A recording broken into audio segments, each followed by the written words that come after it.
નમસ્કાર બાળકો, સૌ મજામાં ને? જો આપણે ગયા વખતે દ્વિઅંગીનું જીવન ચક્રની ચર્ચા કરી ગયા આકૃતિ સાથે. હવે આજે લીખામાં સાથે સાથે જોતા જાઓ, લખાણને આપણે આની સાથે કમ્પેર કરીને સમજી લઈએ. જો આકૃતિની નીચે તમને દ્વિઅંગીના જીવન ચક્ર વિશે સમજ આપી છે. તો આપણે ભણી ગયા કે કોઈ પણ વનસ્પતિ હોય એના જીવન ચક્રમાં બે તબક્કાઓ આવે. કયા બે તબક્કાઓ? જન્યુજનક તબક્કો અને બીજાણુજનક તબક્કો. દ્વિઅંગીમાં જન્યુજનક તબક્કો મુખ્ય છે એટલે આપણે ત્યાંથી શરૂઆત કરશું. આ જન્યુજનક છોડ છે એટલે આકૃતિમાં પણ આપણે અહીંથી શરૂઆત કરશું. આ માર્કેન્સિયાનું જીવન ચક્ર છે. માર્કેન્સિયામાં નરજન્યુજનક અને માદાજન્યુજનક જુદા જુદા હોય. ઘણી વાર દ્વિઅંગીઓમાં એક જ જન્યુજનક ઉપર બંને ત્રિજન્યુદાની અને પુજન્યુદાની ઉત્પન્ન થતી હોય. તો માર્કેન્સિયા એકલિંગી છે. ઘણી બધી દ્વિઅંગીઓ ઉભયલિંગી છે. એ ગૌણ પ્રશ્ન છે, પણ અહીંયા જે મુખ્ય છોડ છે પ્રકાશ સંશ્લેષણ કરતો અને મોટો, એ કેવો છે? જન્યુજનક છોડ છે. તો દ્વિઅંગીનો મુખ્ય વનસ્પતિ દેહ જન્યુજનક પ્રકારનો છે અને એને જન્યુજનક શા માટે કીધું? તો કે એ જન્યુઓ ઉત્પન્ન કરે છે. ઓકે, જુઓ કેવી રીતે. તો કે આ છોડ છે એની ઉપર આવી એક રચના ઉત્પન્ન થઈ. આની અંદર પુજન્યુધાની હતી અને પુજન્યુધાનીમાં પુજન્યુઓ ઉત્પન્ન થયા. આ જે પુજન્યુધાની છે એ ક્યાં ઉત્પન્ન થઈ છે? અહીંયા. તો આ છોડ ઉપર પુજન્યુઓ ઉત્પન્ન થાય છે માટે આ છોડને આપણે કીધો નરજન્યુજનક. આ છોડ ઉપર અહીંયા માદાજન્યુદાની કે સ્ત્રીજન્યુદાની છે માટે આ છોડને આપણે કહીશું માદાજન્યુજનક. તો આ બંને છોડ નરજન્યુ અને માદાજન્યુઓ ઉત્પન્ન કરે છે માટે આ છોડને આપણે કેવા કહીશું? જન્યુજનક. જન્યુજનક એટલે જન્યુઓ ઉત્પન્ન કરનાર. તો જે છોડ જન્યુઓ ઉત્પન્ન કરે એને આપણે જન્યુજનક કહીશું. અને અહીંયા આપણે જાણીએ છીએ આ છોડ કેવા છે? દીર્ઘજીવી છે, કદમાં મોટા છે અને પ્રકાશ સંશ્લેષણ કરે છે માટે જન્યુજનક દેહ મુખ્ય થયું કે જન્યુજનક અવસ્થા અહીંયા મુખ્ય થશે. ઓકે, નેક્સ્ટ, જન્યુજનક ઉપર લિંગી અંગો ઉત્પન્ન થાય છે. હવે લિંગી અંગો એટલે શું? તો કે જે અંગો જન્યુઓ ઉત્પન્ન કરે એને આપણે લિંગી અંગો કહીએ. ઉદાહરણ તરીકે મનુષ્યમાં લિંગી અંગો કયા છે? તો કે શુક્રપિંડ અને અંડપિંડ એ લિંગી અંગો છે. એવી જ રીતે અહીંયા આ સ્ત્રીજન્યુધાની અને પુંજન્યુધાની એ લિંગી અંગો છે. તો જન્યુજનક દેહ ઉપર આવી રીતે લિંગી અંગો ઉત્પન્ન થાય. દ્વિઅંગીઓમાં લિંગી અંગો બહુકોષીય છે, જ્યારે મોટાભાગની લીલમાં આવા કોઈ બહુકોષીય લિંગી અંગો જોવા મળતા નથી.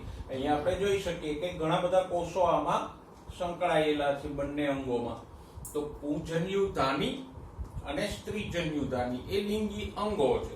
એની અંદર અનુક્રમે ચલપુંજન્યુ અને માદાજન્યુ ઉત્પન્ન થાય છે. ઓકે, તો નરલિંગી અંગને આપણે શું કીધું? પુંજન્યુધાની. અને માદાલિંગી અંગને શું કીધું? સ્ત્રીજન્યુધાની. પુંજન્યુધાનીમાં બે કશાવાળા ચલપુંજન્યુઓ ઉત્પન્ન થાય કે જે પાણીમાં તરીને માદાજન્યુ સુધી જશે.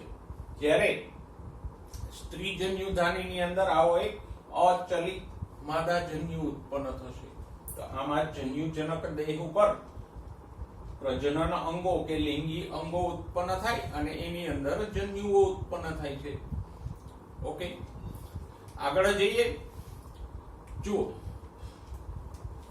આ ચલપુંજન્યુ જે અહીંયા હોય, સોરી પુંજન્યુધાની જે અહીંયા હોય એ તૂટે એટલે એમાંથી કશાવાળા ચલપુંજન્યુઓ ઉત્પન્ન થાય અને આ છોડ ઉપર પાણીનું ટીપું કે ઝાકળનું ટીપું પડે એટલે ચલપુંજન્યુઓ પાણીમાં તરતા અહીંયા જે સ્ત્રીજન્યુધાની હોય અહીંયા એમાં પહોંચે અહીંથી. ઓકે, અને ફલન કરે. જો અહીંયા આપણે આ ચલપુંજન્યુને અહીંયા પહોંચતો દર્શાવ્યો છે. પછી આગળ ફલન થશે એટલે સ્ત્રીજન્યુ ધાનીની અંદર જ ફલિતાંડ બનશે. હવે ફલિતાંડ કેવું હોય? 2n એટલે દ્વિકીય. 2n નો અર્થ શું થાય? દ્વિકીય.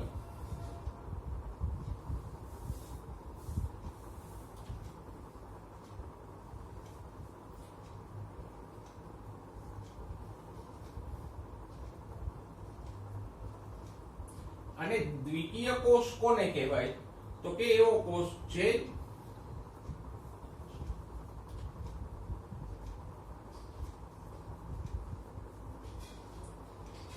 રંગસૂત્રોના બે સેટ ધરાવતો હોય.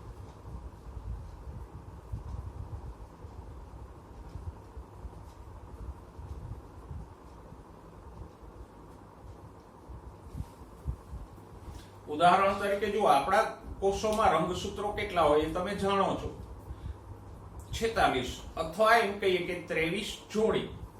તો 23 ના બે સેટ થયા ને, 23 જોડી મીન્સ 23 ના બે સેટ, તો 23 જોડ થાય. ઉદાહરણ તરીકે આ લ્યો તો આ શું થયું? 5 જોડી થઈ. તો આવી જ રીતે આપણા કોષોમાં 23 જોડી રંગસૂત્રો હોય એટલે કે 23 રંગસૂત્રોના બે સેટ હોય. તો એવા કોષો કે જે રંગસૂત્રોના બે સેટ ધરાવે એને શું કહેવાય? 2n કે દ્વિકીય કોષ. જો રંગસૂત્રોનો એક જ સેટ ધરાવતો હોય તો એને શું કહેશું? એકકીય કોષ. અહીંયા બે સેટ કેવી રીતે થયા?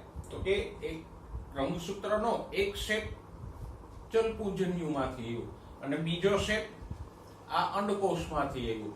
તો ફલન થયું અને બંને જન્યુઓના રંગસૂત્રો ભેગા થયા એટલે ફલિતાંડમાં હવે કેટલા સેટ થઈ ગયા? 2.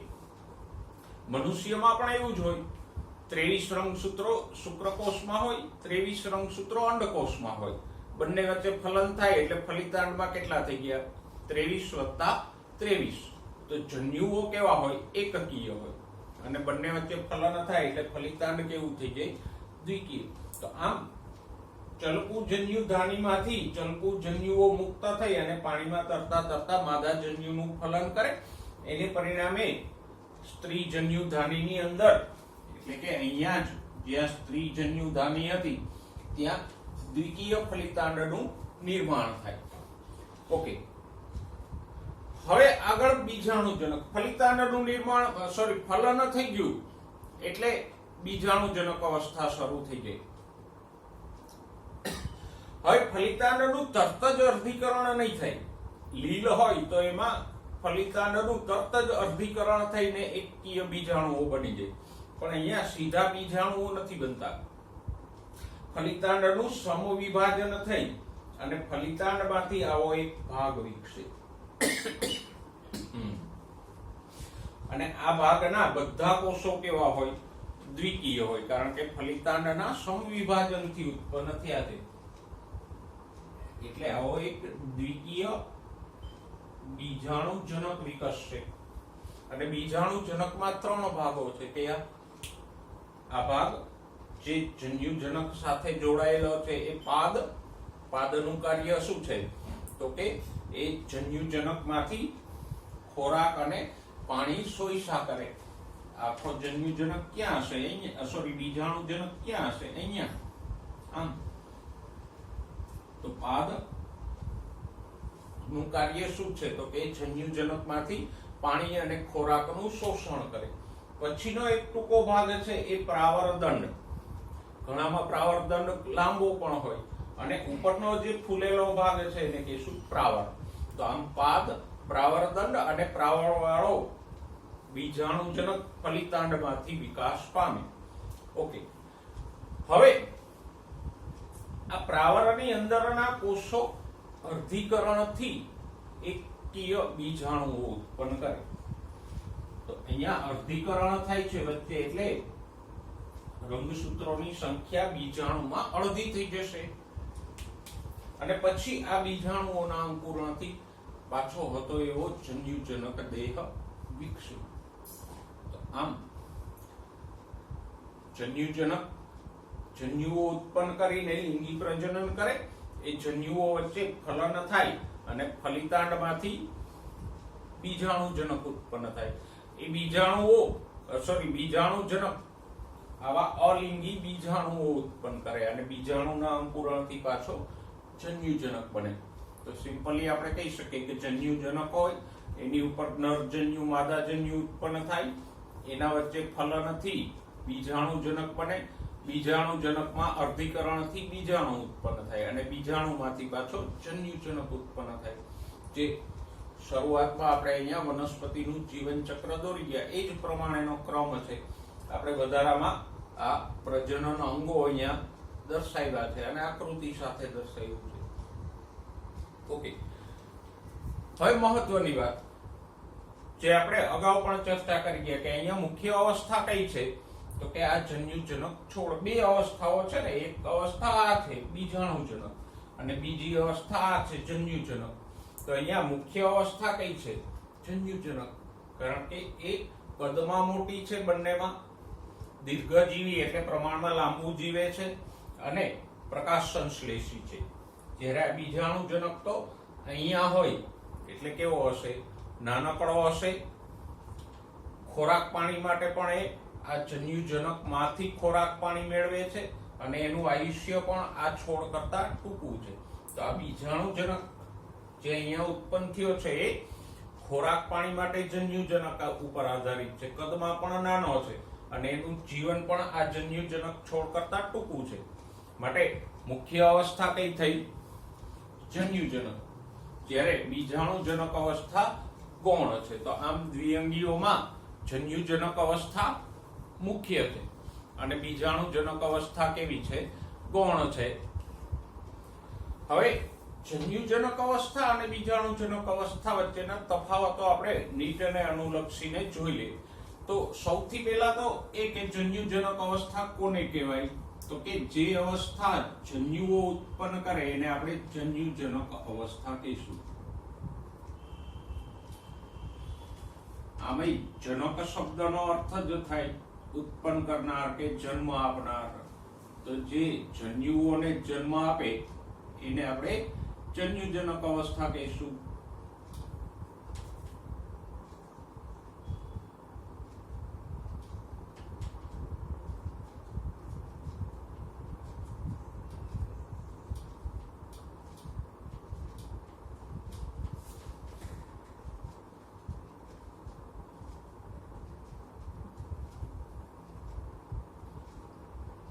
અવસ્થા પણ કહી શકો અને તબક્કો પણ કહી શકો. જન્યુજનક તબક્કો. ઓકે, બીજાણુજનક તબક્કો કે અવસ્થા કોને કહેવાય? તો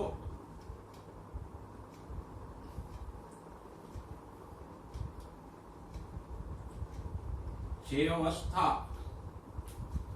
બીજાણુઓ ઉત્પન્ન કરે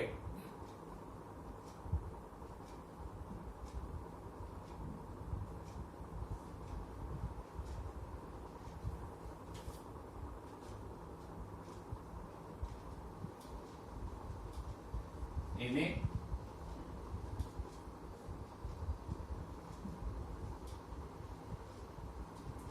બીજાણુજનક અવસ્થા કે તબક્કો કહેવાય.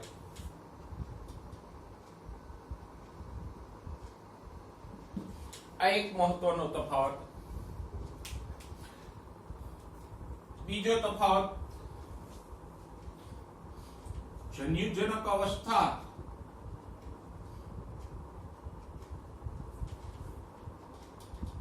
જન્યુઓ ઉત્પન્ન કરી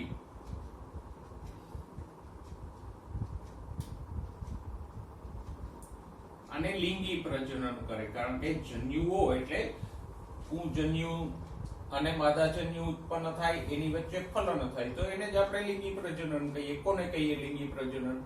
તો કે જ્યાં જન્યુઓ ઉત્પન્ન થાય, જન્યુઓ વચ્ચે ફલન થાય અને ફલિતાંડમાંથી નવો સજીવ વિકસે, તો એ પ્રક્રિયાને જ લિંગી પ્રજનન કહેવાય.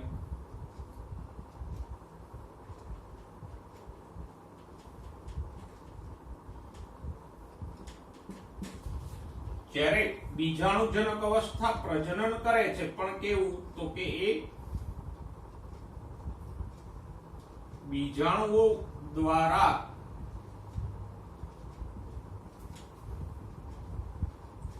અલિંગી પ્રજનન કરે છે.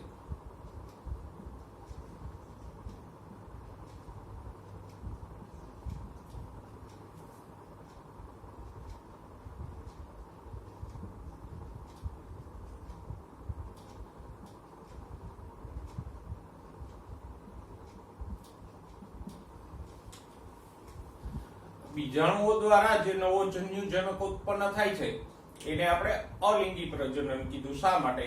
તો કે એમાં કોઈ ફલન થતું નથી કે ફલિતાંડ બનતું નથી, સીધો જ બીજાણુના અંકુરણથી નવો જન્યુજનક દેહ બની જાય, તો એ અલિંગી પ્રજનન થયું. જ્યારે અહીંયા ચલકુજન્યુ અને માદાજન્યુ વચ્ચે ફલન થતું હતું, ફલિતાંડ બનતું હતું અને ફલિતાંડમાંથી બીજાણુજનક ઉત્પન્ન થતો હતો, એટલે લિંગી પ્રજનન થયું. તો સરવાળે પ્રજનન આ રીતે થયું.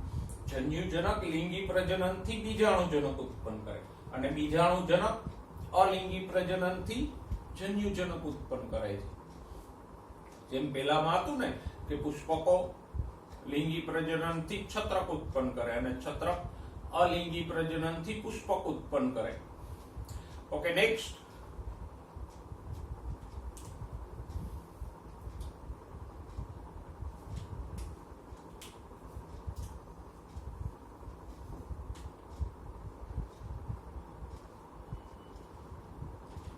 જન્યુજનક દ્વારા જે લિંગી પ્રજનન થાય છે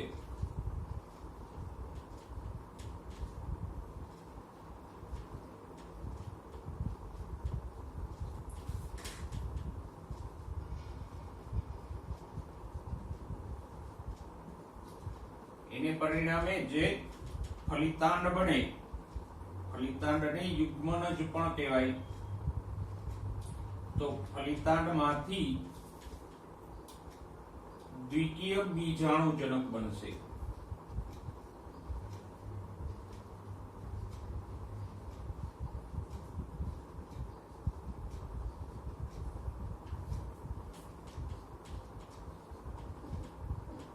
અને આ બીજાણુજનક કેવો હતો? અહીંયા પેલો પાદ, પ્રાવરદંડ અને પ્રાવર વાળો હતો. અહીંયા તો કે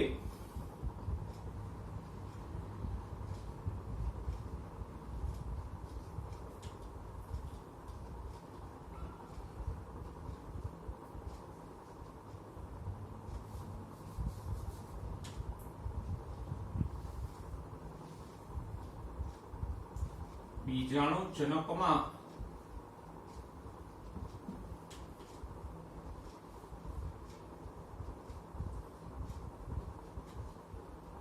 અર્ધીકરણથી ઉત્પન્ન થતા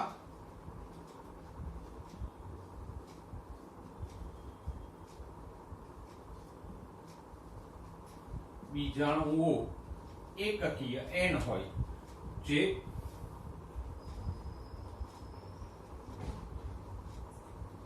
જન્યુજનક ઉત્પન્ન કરે. તો હમણાં આપણે કીધું ને કે અહીંયા લિંગી પ્રજનનથી જન્યુજનક દ્વારા જે ફલિતાંડ બને એમાંથી બીજાણુજનક બને, દ્વિકીય બીજાણુજનક. અને બીજાણુજનકમાંથી અર્ધીકરણ દ્વારા જે બીજાણુ ઉત્પન્ન થાય એમાંથી અંકુરણ થઈને નવો જન્યુજનક બને. Okay, next.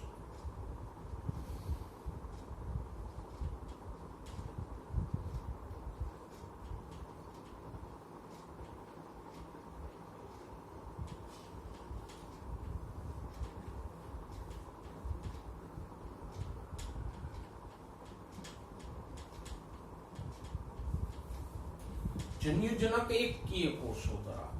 જો અહીંયા આપણે જ્યારે ચક્ર દોર્યું ત્યારે એમાં મેં આમ બે લીટી પાડી હતી કે અહીંથી અહીંયા સુધીનું બીજાણુજનક અને અહીંથી અહીંયા સુધી જન્યુજનક. તો જન્યુજનકમાં જે કઈ કોષો આવતા હતા, જન્યુજનકનો પહેલો કોષ કયો કહેવાય? બીજાણુ. ત્યાંથી લઈ અને જન્યુઓ સુધીના બધા કોષો કેવા હોય? છોડ સહિતના બધા કોષો એકકીય હોય.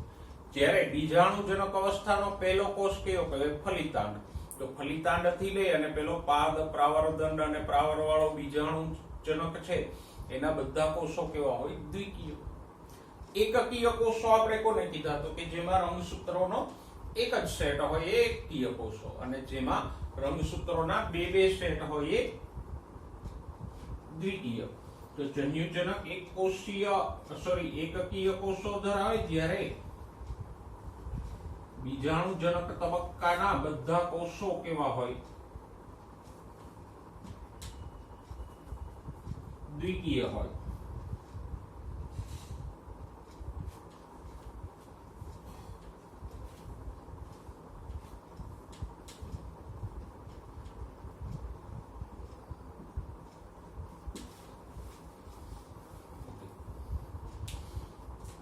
હવે ગયા લેક્ચરમાં અને આ લેક્ચરમાં આપણે જીવન ચક્ર વિશે જે કંઈ ચર્ચા કરી છે એને જરા શાંત મગજથી સમજો અને પછી એને યાદ રાખવાનો પ્રયત્ન કરો. કારણ તો મેં અગાઉ કીધું હતું કે આ ચેપ્ટરમાંથી ઘણા બધા એમસીક્યુ આ જીવન ચક્રો આધારિત જ પૂછાય કે ભાઈ બીજાણુજનક અવસ્થાનો પ્રથમ કોષ કયો છે?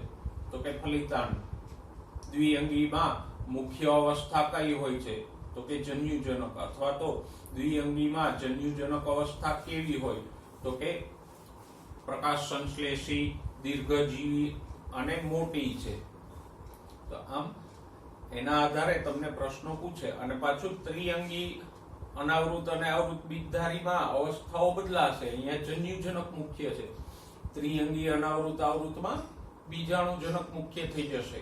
તો એક વખત તમે જીવન ચક્રને સારી રીતે સમજી લો તો આગળ ઉપર બધા જીવન ચક્રો તમને વ્યવસ્થિત સમજાય, અને દ્વિઅંગી ત્રિઅંગી વચ્ચે કે ત્રિઅંગી અને અનાવૃત બીજધારી વચ્ચે જીવન ચક્રમાં શું ફરક છે એ પણ સમજી શકાય. તો આપણને એમસીક્યુ સોલ્વ કરવામાં સરળતા રહે. તો ખાસ જીવન ચક્ર સંબંધે જે કંઈ ચર્ચા આપણે અત્યાર સુધી કરી છે એનું પુનરાવર્તન કરી અને ફરીવાર જોજો અને એને પહેલા સમજજો, પછી યાદ રાખજો.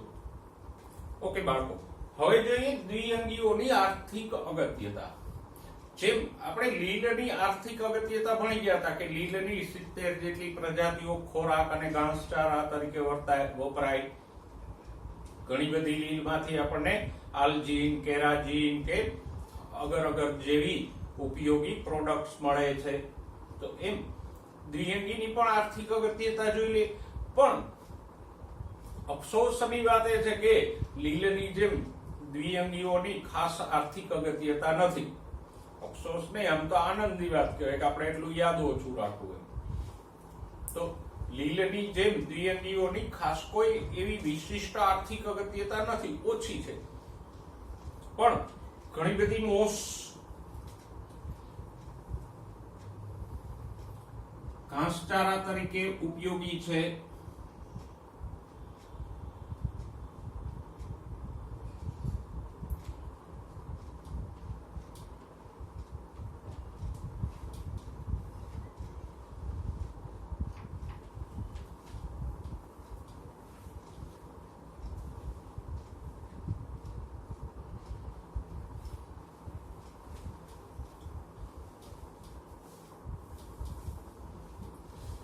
ખાસ કરીને આઇસલેન્ડ કે આયર્લેન્ડ જેવા પ્રદેશો કે જ્યાં બહુ ઓછો વરસાદ પડે છે અને વાતાવરણ ઠંડુ અને ભેજવાળું રહે છે, ત્યાં કોઈ વૃક્ષો નથી ઉગતા ઠંડીને કારણે અને છૂટાછવાયા વરસાદને કારણે. તો ત્યાં જમીન ઉપર ચારે બાજુ મોસ જ છવાયેલી હોય. તો ત્યાં જે પ્રાણીઓ અને પક્ષીઓ વસે છે એના ખોરાક તરીકે ઘણી બધી મોસ ઉપયોગી થાય. પછી નેક્સ્ટ એક સરસ મજાનો ઉપયોગ છે સ્ફેગ્નમ નામની મોસ.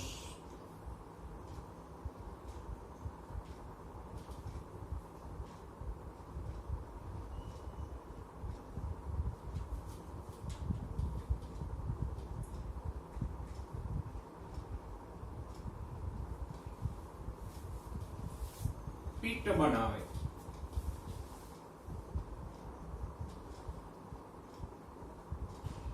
જે બળતણ તરીકે ઉપયોગી છે.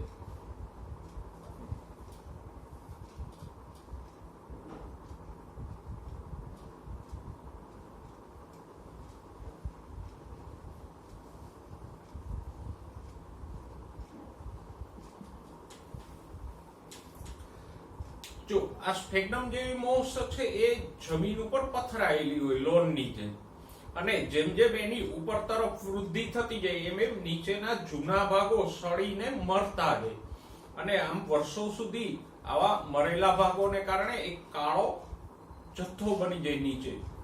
તો ત્યાંના લોકો આ જથ્થો કે જેને સડીને બનવાથી કાળાશ પડતો જે સ્ફેગ્નમનો જથ્થો બન્યો એને શું કહેવાય? પીટ. તો એ પીટને ખોદી અને સૂકવી એનો બળતણ તરીકે ઉપયોગ કરે, કારણ કે મેં કીધું એમ આયર્લેન્ડ કે આઇસલેન્ડ જેવા વિસ્તારોમાં કોઈ વૃક્ષો નથી, તો બળતણ તરીકે પણ આ પીટનો ઉપયોગ થાય. અને પીટ શું છે? તો કે સ્ફેગ્નમ જેવી મોસનો સળવાથી બનેલો કાળાશ પડતો જથ્થો છે. યસ, એક વચ્ચે વધારાનું કહી દઉં.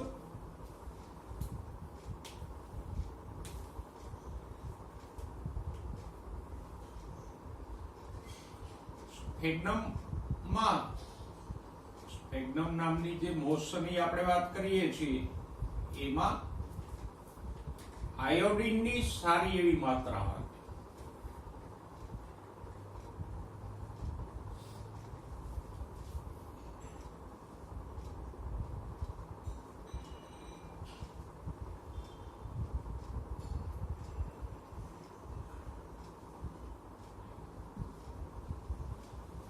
અને એને કારણે સ્ફેગ્નમ એન્ટીબાયોટિક ગુણો ધરાવે.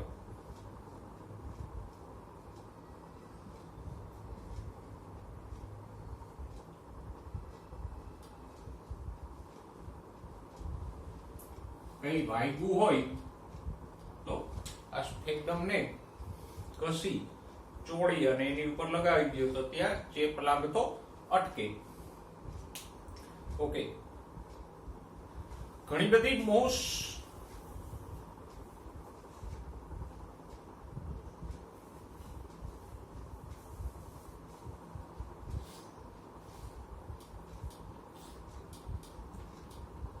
જીવંત પ્રાણીઓની હેરફેરમાં ઉપયોગી થાય.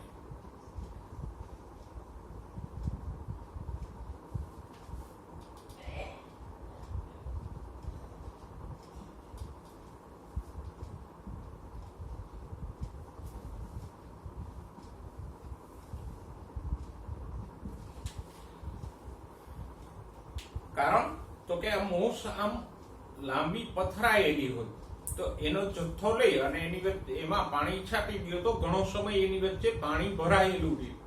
તો ઝીંગા જેવા જલજ પ્રાણીઓ કે જેનો ખોરાક તરીકે ઉપયોગ થાય છે પણ એ તરત જ બગડી પણ જાય છે. મરે એટલે થોડીક કલાકોમાં એ બગડી જાય, પછી એ ખાવા લાયક રહેતા નથી. તો જ્યારે કોલ્ડ સ્ટોરેજની કે એવી બધી સુવિધાઓ નહોતી રેફ્રિજરેશનની, ત્યારે લોકો શું કરતા તો કે આ સ્ફેગ્નમ જેવી મોસને બિછાવી એની ઉપર પાણી છાંટી દે, એની ઉપર આ પ્રાણીઓને ગોઠવી દે જીવતા, અને પાછી એની ઉપર મોસ ઢાંકી અને પાણી છાંટી દે. તો મોસની અંદર જે પાણી સંગ્રહાયેલું રહે, ભરેલું રહે વચ્ચે, એને કારણે આ પ્રાણીઓ લાંબો સમય જીવતા રહે અને એને એક જગ્યાએથી બીજી જગ્યાએ લઈ જવા શક્ય બને. હવે તો એવો કોઈ ઉપયોગ છે નહીં. ઓકે, નેક્સ્ટ આપણે શરૂઆતમાં જોઈ ગયા કે દ્વિઅંગીઓ વનસ્પતિ અનુક્રમણમાં મહત્વનો ભાગ ભજવે. અનુક્રમણ એટલે શું એની ચર્ચા પણ આપણે ત્યારે કરી ગયા.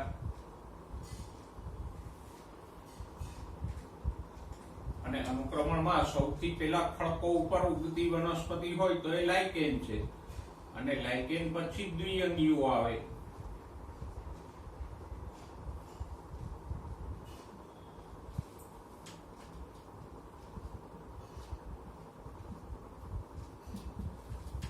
લાઇકેન અને દ્વિઅંગીઓ ખડકને તોડી અને માટીમાં ફેરવે, અને ખડક થોડોક માટીમાં ફેરવાય એટલે ત્યાં પછી ધીમે ધીમે કરતા છોડ અને ઘાસ ઉગવા માંડે, અને પછી આ છોડ અને ઘાસ ખડકને વધારે તોડે અને માટીનું પ્રમાણ વધારે, તો એમાં સરવાળે ક્ષુપ અને વૃક્ષો ઉગતા થાય. તો આ જે અનુક્રમણની પ્રક્રિયા છે એનો પાયાનો જે ભાગ છે લાઇકેન અને દ્વિઅંગીઓ તૈયાર કરે.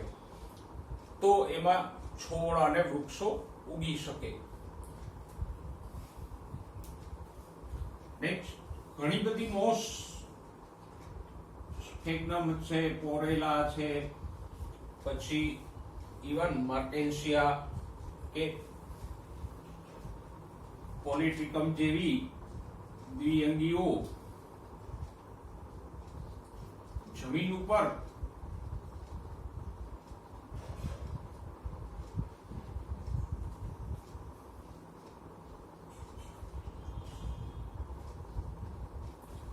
સાદડીની જેમ પથરાયેલી હોય. સાદડી એટલે ચાદર.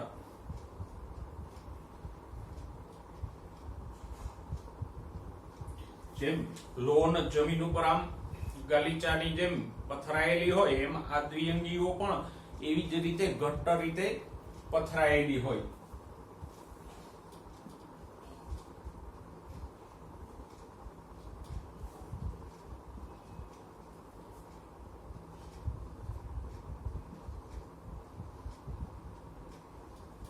અને આવી રીતે પથરાવાને કારણે એ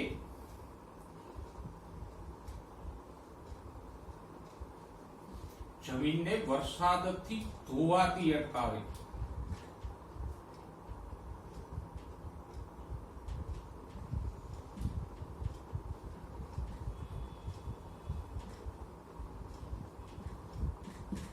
એક તો આ મોસ આમ પથરાયેલી હોય એટલે સીધું વરસાદનું પાણી છે જમીન સુધી ન સ્પર્શે, મોસ એને વચ્ચેથી જ ઝીલી લે. અને બીજું તો કે મોસના મૂલાંગો જમીનને જકડી રાખે, એટલે વહેતા પાણીથી પણ જમીન ધોવાય નહીં. અને એ તો સ્વાભાવિક છે, કોઈ પણ વનસ્પતિ હોય એના મૂળ જમીનને બાંધી રાખે છે, એને કારણે જમીન ધોવાતી નથી. તો આ દ્વિઅંગીઓની આર્થિક અગત્યતા આપણે જોઈ. એમાંથી આ બે બાબતો છે એ પરિસ્થિતિકીય ઉપયોગિતા છે, અને આગળની આ બધી બાબતો છે આપણને કે બીજા પ્રાણીઓને ઉપયોગી છે. કઈ કઈ ઉપયોગિતા છે તો કે ઘાસચારા તરીકે, પછી પિત્તનો ઉપયોગ બળતણ તરીકે, સ્ફેગ્નમ જેવી મોસ એન્ટીબાયોટિક તરીકે ઉપયોગી થાય, જીવંત પ્રાણીઓની હેરફેરમાં ઘણી મોસ ઉપયોગી થાય, અનુક્રમણમાં ભાગ ભજવે અને જમીનને ધોવાતી અટકાવે. તો આટલા મુદ્દાઓ ટૂંકમાં યાદ રાખો. આમ ઘાસચારો, પછી પીટ, પછી એન્ટીબાયોટિક, પછી પ્રાણીઓની હેરફેર, અનુક્રમણમાં અને જમીનનું ધોવાણ અટકાવવામાં. તો આટલા શબ્દો યાદ રાખી લો તો તમને આમાંથી એમસીક્યુ પૂછાય એ આવડી જાય. જો દ્વિઅંગીઓમાં આપણે આટલી ચર્ચા કરી ગયા. સૌથી પહેલા તો દ્વિઅંગીના સામાન્ય લક્ષણો જોયા, એના પછી દ્વિઅંગીનું જીવનચક્ર આપણે આકૃતિ સાથે જોયું, એના પછી સમજ ખાતર આપણે જન્યુજનક અને બીજાણુજનકના તફાવતો જોઈ ગયા, અને ચોથા નંબરે દ્વિઅંગીઓની આર્થિક અગત્યતા જોઈ ગયા. હવે મુદ્દો નંબર 5, દ્વિઅંગીના બે વર્ગો જોઈ લઈએ. તો આમ આપણે આટલી ચર્ચા દ્વિઅંગીઓમાં કરશું. કઈ? દ્વિઅંગીઓના સામાન્ય લક્ષણો, દ્વિઅંગીઓનું જીવનચક્ર, જન્યુજનક બીજાણુજનક વચ્ચેના તફાવતો, નેક્સ્ટ દ્વિઅંગીઓની આર્થિક અગત્યતા અને દ્વિઅંગીના બે વર્ગોના લક્ષણો. દ્વિઅંગીઓને બે જ વર્ગોમાં વિભાજિત કરવામાં આવે. પહેલો વર્ગ લીવરવર્ટ અને બીજો વર્ગ છે મોસ. જોઈએ પહેલા લીવરવર્ટ્સના લક્ષણો. તો એઝ ઇટ ઇઝ નિવાસ સ્થાન ક્યાં છે? સૌથી પહેલું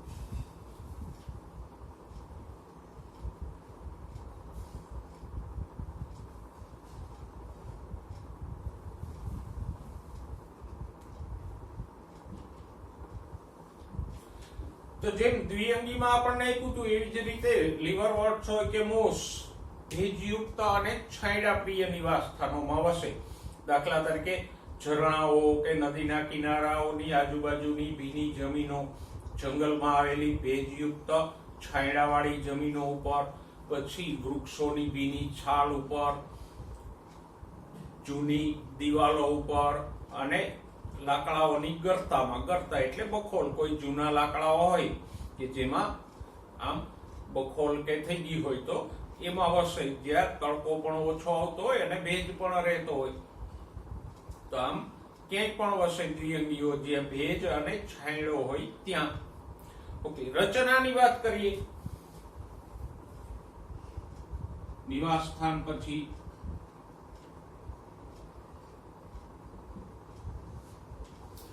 તો લીવરવર્ટ્સના વાનસ્પતિક દેહ છે એ સુકાયક છે. એમાં મોટે ભાગે પર્ણો કે પ્રકાંડ જેવી કોઈ રચના ના હોય. એનો દેહ છે એ આમ પૃષ્ઠવક્ષીય ચપટો હોય, એટલે કે લંબાઈ પહોળાઈ વધારે હોય, એની જાડાઈ ઓછી હોય અને આવી રીતે જમીન ઉપર પથરાયેલો હોય. ઉદાહરણ તરીકે માર્કેન્સિયાનો છોડ આપણે દોરી ગયા હતા, તો રિક્સિયા, માર્કેન્સિયા એ બધી દ્વિઅંગીના છોડ કેવા હોય? આવા, અને આમ જમીન ઉપર પથરાયેલા હોય, ચપટા લીલા અને જમીન ઉપર પથરાયેલા હોય. અપવાદ રૂપે અમુક દ્વિઅંગીઓમાં પર્ણો જેવી બે હરોળ આવેલી હોય, પણ મોટે ભાગે લીવરવર્ટ્સના દેહ આવા હૃદયાકાર અને ચપટા જમીન ઉપર પથરાયેલા હોય. નાના નાના છોડ હોય, 1-2 સેન્ટીમીટર જેટલા, વધારે મોટા ના હોય. ઓકે, નેક્સ્ટ જોઈએ પ્રજનન.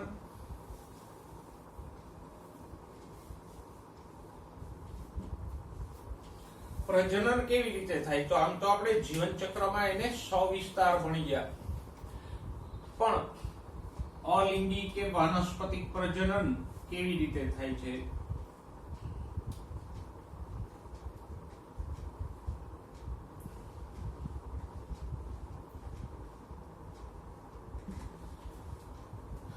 તો કે એક તો વાનસ્પતિક પ્રજનન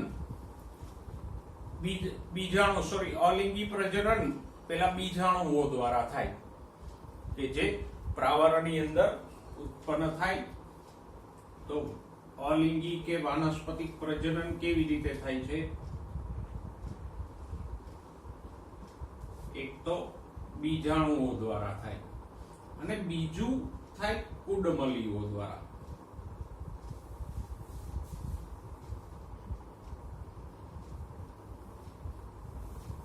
દાખલા તરીકે કુડમલીઓ શેમાં જોવા મળે? તો કે માર્કેન્સિયા જેવી દ્વિઅંગીઓમાં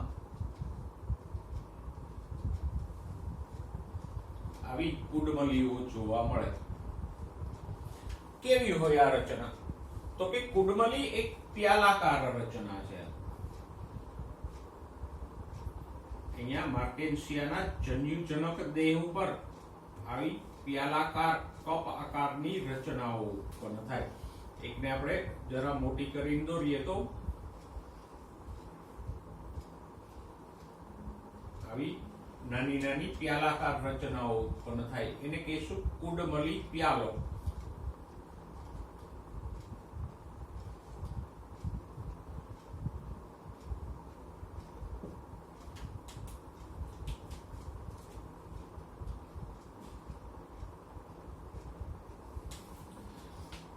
તો આ જે કપ આકારની રચનાઓ ઉત્પન્ન થાય એને કુપધાની, કૂપ એટલે પણ ખાડો કે કપ, કુપધાની અથવા કુડમલી પ્યાલો કહેવાય. અને એની અંદર આવી અનેક નાની નાની ગોળાકાર રચનાઓ બને કુપધાની કે કુડમલી પ્યાલામાં.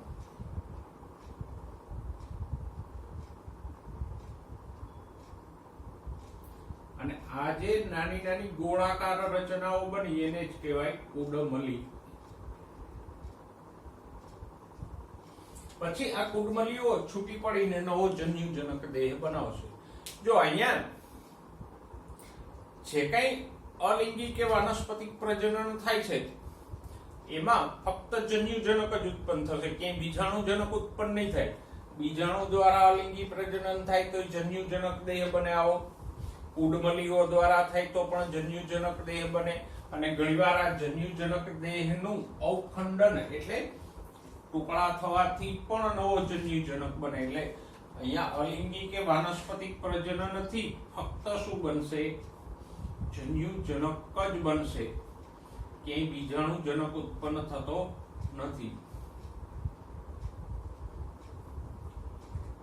તો અલિંગી કે વાનસ્પતિક પ્રજનન 3 પ્રકારે થાય છે. બીજાણુઓ દ્વારા થઈ શકે, માર્કેન્સિયા જેવામાં કુડમલીઓ દ્વારા પણ થાય, અને અવખંડન દ્વારા પણ થઈ શકે.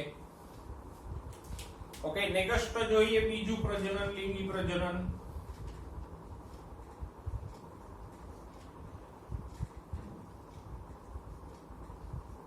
તો એ તો આપણે જીવન ચક્રમાં ભણી ગયા. એ જ પ્રકારે છે કે જન્યુજનક ઉપર નર અને માદા લિંગી અંગો એટલે કે નર લિંગી અંગ તરીકે પુંજન્યુધાની, માદા લિંગી અંગ તરીકે સ્ત્રી જન્યુધાની ઉત્પન્ન થાય. એની અંદર ચલપુંજન્યુ અને માદા જન્યુઓ અનુક્રમે ઉત્પન્ન થાય. એની વચ્ચે ફલન થાય, ફલનથી ફલિતાંડ બને. ફલિતાંડમાં સમવિભાજન થઈ અને દ્વિતીય કોષો વાળો બીજાણુજનક બને. બીજાણુજનકમાં પાદ, પ્રાવરદંડ અને પ્રાવર એમ 3 ભાગો હોય. તો આમ અહીંયા લિંગી અંગો બહુકોષીય છે. લિંગી અંગો કયા છે? નર લિંગી અંગ તરીકે પુંજન્યુધાની, માદા લિંગી અંગ તરીકે સ્ત્રી જન્યુધાની છે. અને લિંગી અંગો બહુકોષીય છે, જેના દ્વારા જન્યુઓ ઉત્પન્ન થાય છે. ઓકે, અને છેલ્લે ઉદાહરણો. લીવરવર્ટ્સના 2 ઉદાહરણો તમને આપ્યા છે કે આ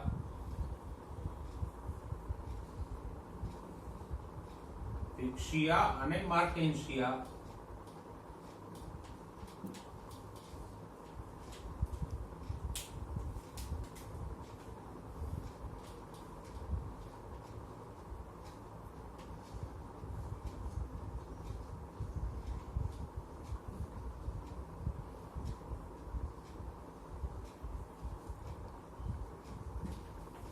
એ પૈકીનું રિક્સિયા આપણા વિસ્તારોમાં ઘણી જગ્યાએ મળી આવે.